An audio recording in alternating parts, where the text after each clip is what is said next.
Sir जी, ये प्रार्थना जो आपने लिखी है, इसकी इसकी पहली 2 लाइनें किसको मैं कहूँ मैं ये मेरा, किसको तू कहूँ तेरा, इस पूरी प्रार्थना का क्या मतलब है?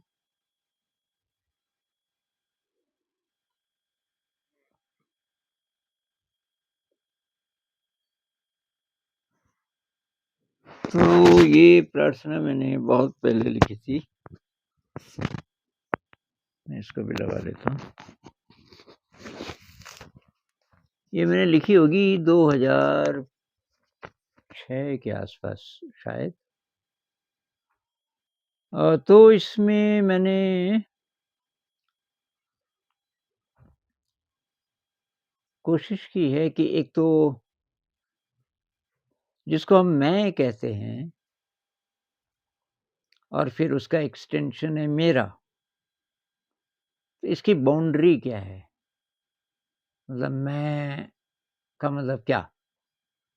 ये जो चमड़ी के अंदर जो शरीर है, इसके अंदर जो कुछ भी है, क्या उसको मैं बोलूँ? ये बाउंड्री है इसकी। और फिर मेरा मतलब मेरी जो चीज़ें हैं इत्यादि। तो बाउंड्री क्या है? मेरी बाउंड्री कहाँ तक है कि मैं बोलूँ कि यहाँ तक ये मैं हूँ और ये मेरा है। और उसी तरीके से किसको तू कहूँ तेरा, कि तेरी बाउंड्री दूसरे इंसान की बाउंड्री कहाँ तक है। तो एक तो ये है इसमें अरे काफ़ी फिलोसॉफ़िकल हो जाता है धीरे-धीरे।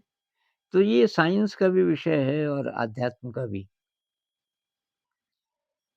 और इसमें तब आगे चल कर के दूसरा गहरा मीनिंग ये है कि वो मूल तत्व कौन-सा है जिससे सब कुछ बना है।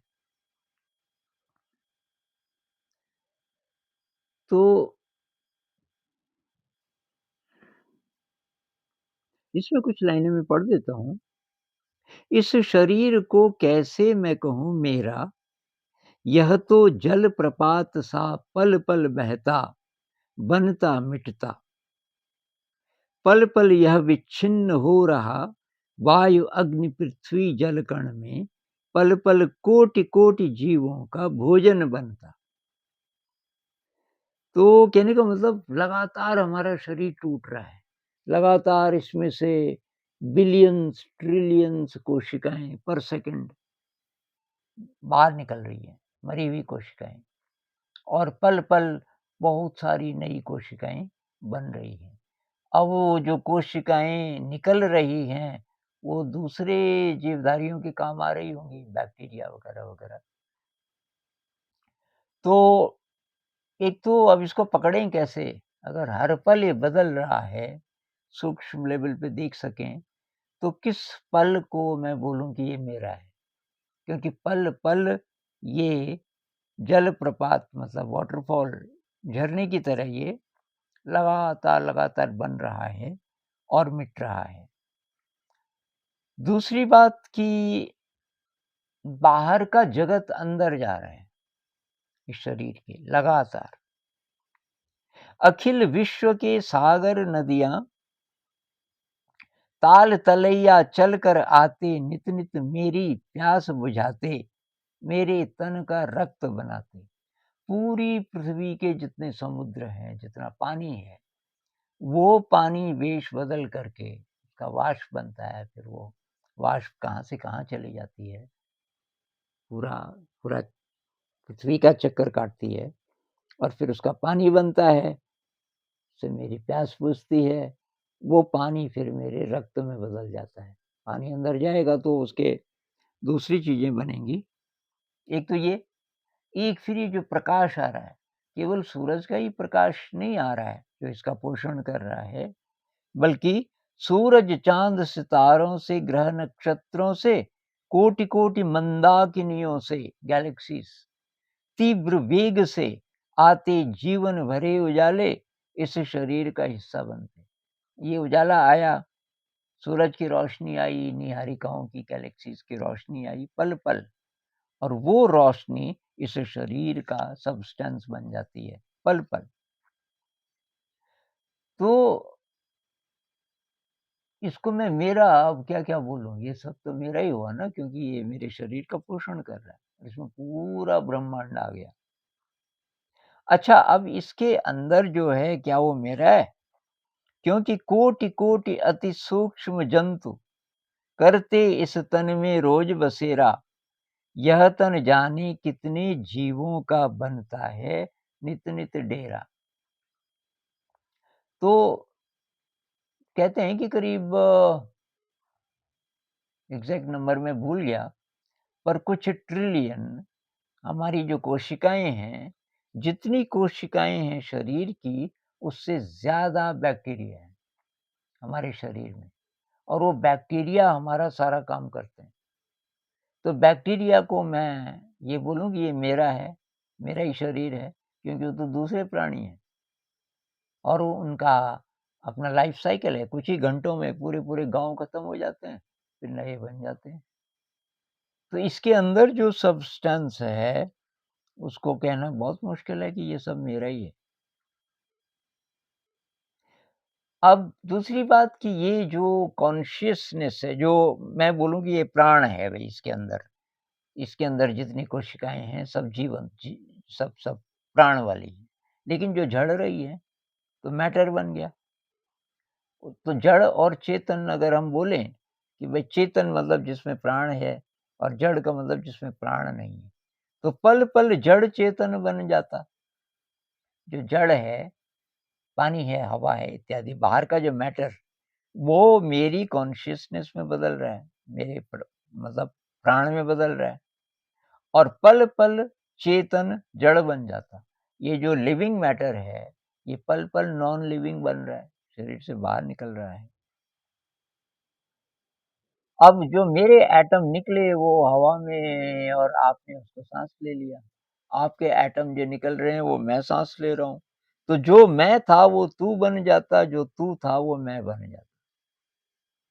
तो ये इसमें है कि ये तो सारा एक-दूसरे में मर्ज हो रहा है।